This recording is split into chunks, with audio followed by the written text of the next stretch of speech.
उसके साथ मैं खेलता हूँ। दोस्त मेरे साथ खेलोगे? आप तो चाहो गंदे हाथ, खबरदार मुझे गंदे हाथ में गए दोबारा।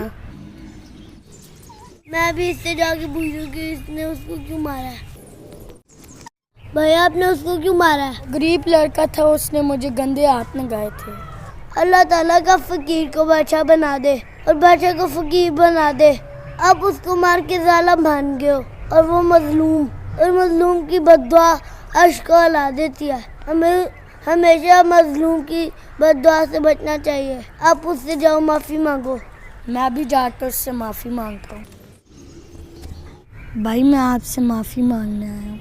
ठीक है, मैंने आपका माफ़ कर दिया। चलो आओ आप खेलते हैं। हमारी वीडियो अच्छी लगे तो उसको लाइक